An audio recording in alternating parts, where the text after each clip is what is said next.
Donc, dans le cas des divisions de fractions, si on veut se les représenter visuellement, ça peut nous aider à mieux comprendre le sens, surtout avec des fractions.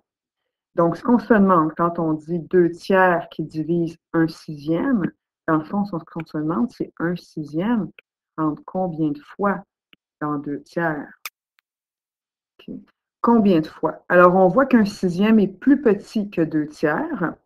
Donc, j'ai déjà représenté 2/3. 1/6, je vais le représenter par rapport à mon 2/3. Donc, le 6e, je vais le représenter à l'intérieur du 2/3. Voir, donc ici, je représente 1/6. Alors, évidemment, c'est plus facile lorsque les couleurs se superposent parce que là, on peut voir, effectivement, on peut mieux voir combien de fois il rentre. Alors là, on voit qu'il rentre au moins une fois ici, 2 fois, 3 fois, 4 fois. Donc, 1/6 rentre 4 fois dans 2/3. Qu'est-ce qui arrive si on fait le contraire? Donc, qu'est-ce qui arrive quand j'ai 1/6 divisé par 2/3? Même principe. On se demande combien de fois 2/3 va rentrer dans 1/6. 2/3 est plus grand, donc il va rentrer un nombre plus petit que 1. Il va rentrer même pas une fois. Donc, pour mieux le visualiser, ça, donc ici, j'ai représenté 1/6. Et là, je veux savoir 2/3 entre combien de fois là-dedans. Donc, je peux me représenter le 2/3. Donc, je vais mettre du bleu. Donc, ce qu'on se demande, le 2/3, c'est tout ça. On se demande combien de fois il rentre dans 1/6.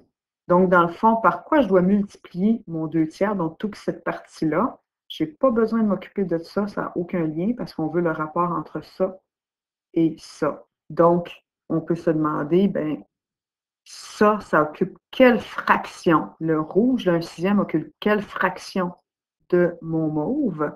Ben, il occupe le quart. Donc, si je prends le quart de mon bleu mauve ici, je vais obtenir 1/6, donc 1/4 fois. Donc ici, si je prends la partie bleue ici, je remarque que la partie rouge, c'est le quart de ça.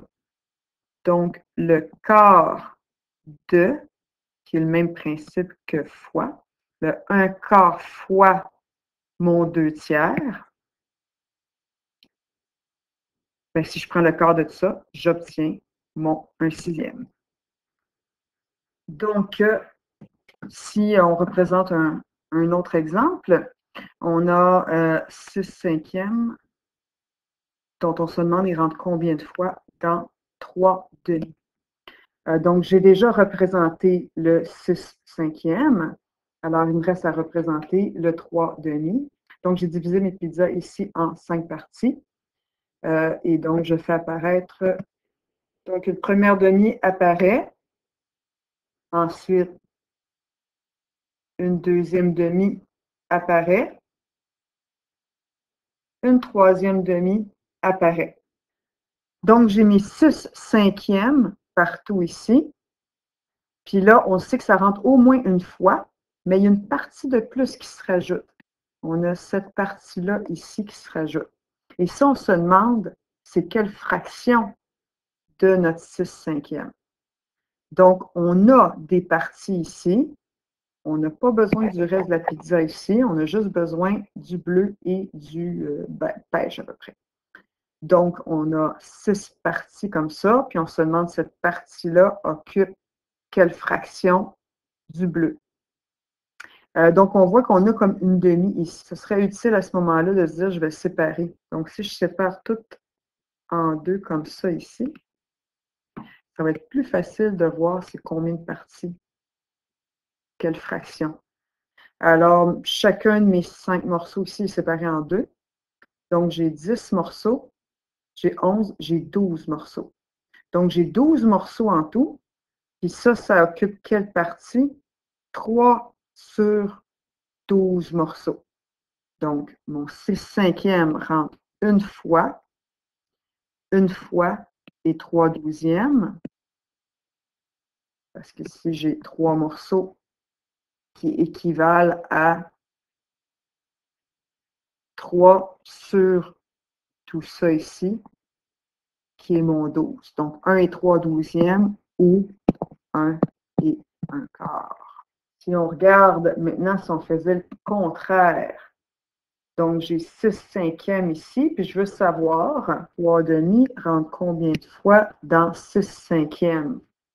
Donc, 3 demi va être plus grand. Donc, j'ai une demi ici, une deuxième ici, une troisième ici.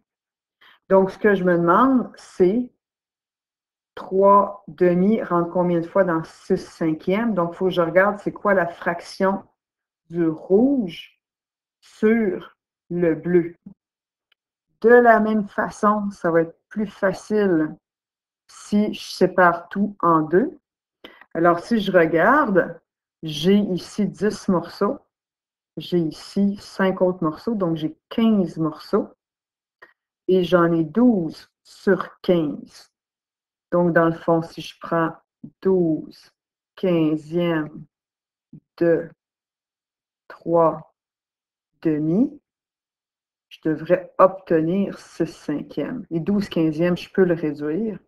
C'est dans le fond, si je divise par 3 de chaque côté, donc je vais avoir 4 cinquièmes. Donc, voilà pour le sens des divisions de fractions.